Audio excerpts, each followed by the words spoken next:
तर आपण कांद्याची पात जी आहे तर त्याची आपण भाजी बनवणार आहोत. एकदम सिंपल आहे पण खायला एवढी भारी लागणार आहे, तर नक्की ट्राय करा.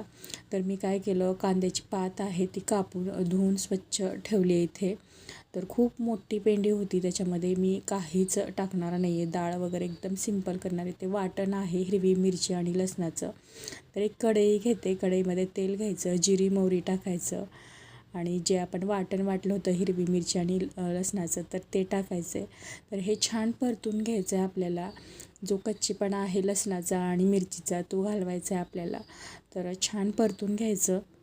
आता बाजारामध्ये खूप हिरवे पालेभाज्या आलेल्या आहेत, तर ही कांद्याची पात नक्की ट्राय करा.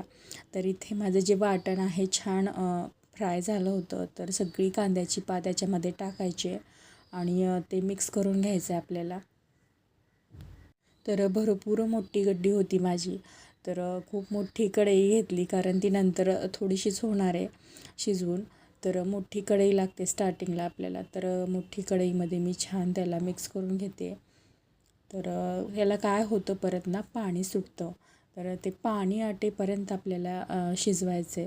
चवीपुरतं मीठ हळद टाकायचं आणि छान परतून घ्या ते सुद्धा. तर खूप पाणी सुटलं होतं, तर ते पाणी आटेपर्यंत मी हे शिजवलं होतं. तर फुल गॅसची फ्लेम केली होती, कारण जर कमी गॅसवर शिजवत बसाल तर अख्खा दिवस लागेल तुम्हाला. तर आपल्याला फुल फ्लेम करायची आणि सगळं पाणी आपल्याला जिरून घ्यायचं आहे त्यातलं. तर मस्त पाणी माझं कमी झालं होतं भाजीचं. तर याच्यामध्ये मी ओबडधोबड असं दाण्याचा कूट टाकते. तर कूट ऑप्शनल आहे, तर तुम्हाला कूट टाकायचं नसेल थोडीशी तुम्ही डाळ टाकू शकता, कोणतीही भिजवलेली. मुगाची टाकू शकता, मसुरीची टाकू शकता.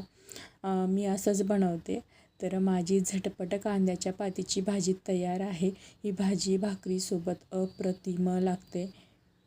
मस्त आपली झणझणीत चमचमीत कांद्याच्या पातीची भाजी तयार आहे. तर ही भाजी ना भाकरीसोबत खूप भारी लागते. तर नक्की ट्राय करा. बाजरीची भाकरी असू द्या किंवा ज्वारीची भाकरी असू द्या, जर ते नसेल तर फुलक्यासोबतसुद्धा तुम्ही खाऊ शकता. एवढी भारी लागणार आहे ही भाजी. तर नक्की ट्राय करा. रेसिपी आवडली असेल तर लाईक करा, शेअर करा, कमेंट करा. चलो बाय.